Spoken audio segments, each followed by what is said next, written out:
I gotta get changed, so... Thank you so much, you're just so great. You're so great.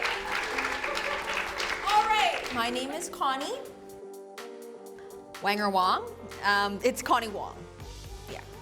Yeah. Thank you. I'm an actress. I actually got started here at TO Webfest. I was the lead in Tokens. And yeah, thank you. And I remember being a part of the festival in like year 2 or year 3. So it's really cool to see. I think we're on like year 9 or something to really just grow together.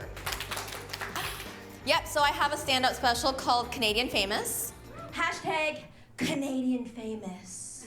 That's right. This is what it looks like to be Canadian famous.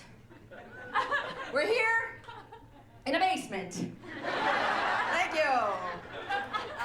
They wouldn't give me the main space because they don't know who the I am. So yeah, I'm an actress and I'm Canadian famous, which means nobody knows me.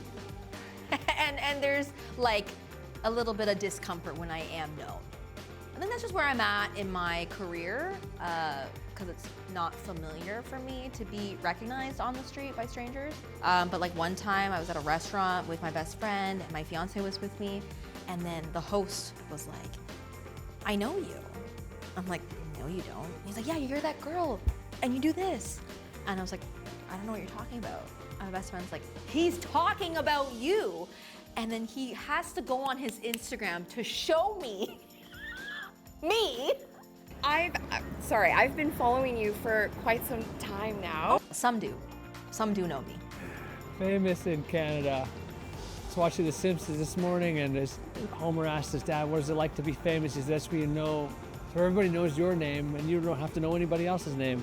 But famous in Canada means that you know everybody else's name and no one knows you. You're not. What's your name? My name's Gord. Gord. Gord Rand. Sarah. I was working at a bar downtown and someone had just come in and was like, wait, were you in that Fringe show, like Drink of Choice? And I was like, yeah. They're like, oh, I saw it like 3 times. You were so good. And I was like, oh, thank you. I'm gonna serve you now. There's clearly like a complex, right? That Canadians buy into themselves about what is Canadian famous. I work a lot in French Canada. French Canada has a legitimate star system. They have tabloid magazines that follow people around. Like, that is a star system. Why? There's not that same competition from America, right? Just before this, I went out to get a coffee and I had somebody stop me on the street. So I still have that happen to me multiple times a week. Why does that happen? That happens because a lot of people know me as the first Canadian to win Survivor, and it was the American version of Survivor. I just want to go out and I want someone to just be like, not in like the industry setting, and be like, hey, aren't you the guy from that show? And I'd be like, yes. And then I'd be like, yes, it happened. And then I'll probably text her right away and be like, oh my God, guess what just happened to me? How do you feel about being Canadian famous? It's an interesting experience. Canadian famous people? Yeah. How do I feel about them? Yeah. I love Alanis. I love Sarah McLachlan. I love Justin Bieber. It's weird because like all random person on the street might know me, but everyone else is like, why do you know her? Yeah, nobody knows us. It's great. But we know each other. Canadian famous is like when other artists know you. That's it. For now. I think the running joke about Canada is you have to be successful elsewhere to be successful in Canada. It's like we don't support our own. I think that there's this misconception that you're a Canadian, you go on an American show, then you come back home, and then everybody is banging on your door and offering you all of these opportunities. That is not how it works. I say that it's almost like, because I won this American show, I'm able to knock on somebody else's door and they're willing to open the door a bit and see what I have to say, but I still have to sell myself in order to open the door. So it's still very much a bit of a calling card that makes the hustle just a little bit easier, but there's still hustle. We have to make the change. If we want to be supported, we have to support other Canadian work. When you have a show like Schitt's Creek, I would say, and like Working Moms, like stuff like that, who have gone on to like bigger platforms like Netflix, for everyone else in the world to see. I mean, we have Canadian stars, I guess, like Ryan Reynolds, right? Mm-hmm. But And if you're talking about being famous in Canada, I think it's possible. yeah. I think it's possible. Yeah, and we'll be famous soon, so just watch out for us. I mean, this is Canadian fame right here. I think it's really interesting to look at how we can keep our stars at home. I think we're so limited in Canada for a few reasons. I think there's limits in terms of funding. There's also so many layoffs and so many budget cuts that we're even limited in terms of channels and places where there can be homes for our content. Luckily, people are able to be independent and scrappy and find places online to put their content, but in terms of, you know, those established channels and networks, we just don't have as many opportunities here. We know how hard you have to work to produce a show, especially in a city like Toronto. It's so busy and so expensive. You're always going to have a lot of traffic in the background of all you take. Yep. I'm Isabella Shamuda. Today I pitched my show and I won Best Pitch. It's called Alicization. Look out for it. What is it like for you to be here at TO Webfest? Oh, it's incredible. I love being in this space where you get to see essentially the creators of tomorrow. I'm very proud to make Canadian content and to have been celebrated by my peers. It's pretty cool. Okay, so what does successful mean to me in career? It means being sustainable, like being able to, and growing, like being proud of my work, but also growing and creating a foundation for myself.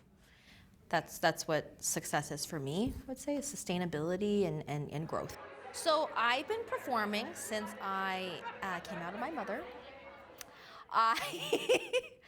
Just one big old spectacle. English is actually my second language. I didn't even grow up speaking English. I spoke Mandarin. I had to be put into ESL when I was 5. My dad's like, she was born here. And they're like, she can't speak. So I'm very bicultural and like very extreme cultural upbringing, which I'm very grateful for now, like in my 30s. Because it really gives me a strong point of view. Went to theater school, did the traditional route into acting. I was a full-time actress since 2018. Then once we hit like 2022, 23, when the Hollywood, the writer strike started happening, it was dry for me, and I was getting worried. And I was like, you know what, I gotta pivot.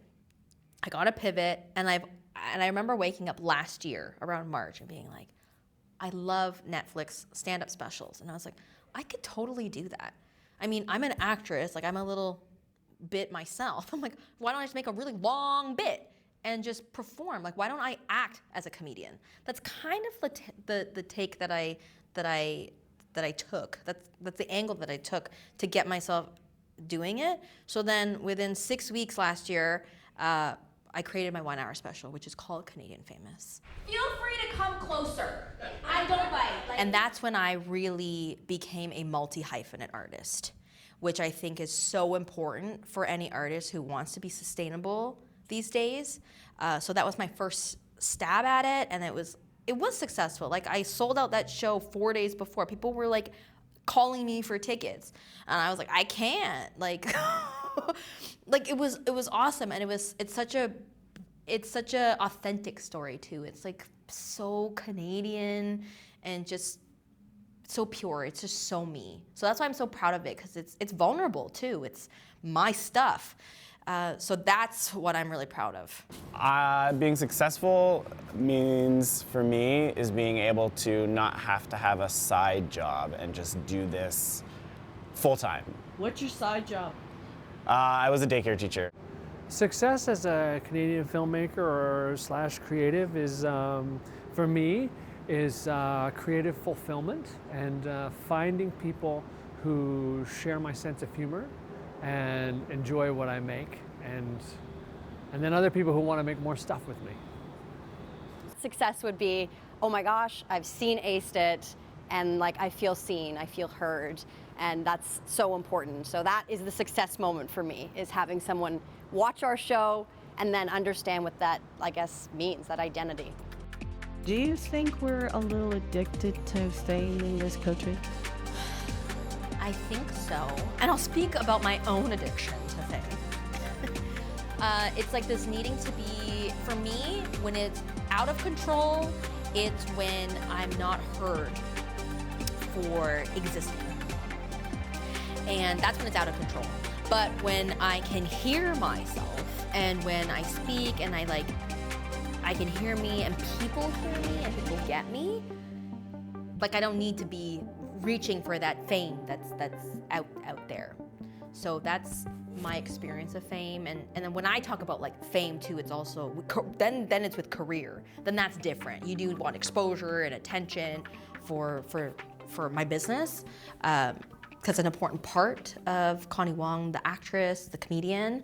So I can see how it all gets collapsed with like personally feeling like wanting fame, because I feel like everybody in a way wants fame, but then when I really look at it, I think everyone just really wants to be heard and seen for who they are. And that's why we're so obsessed with fame. But when you get down to it, I don't think it's it. For certain businesses and like public figures, you need that for your career. But for everybody, like every ordinary person, people just want to be heard.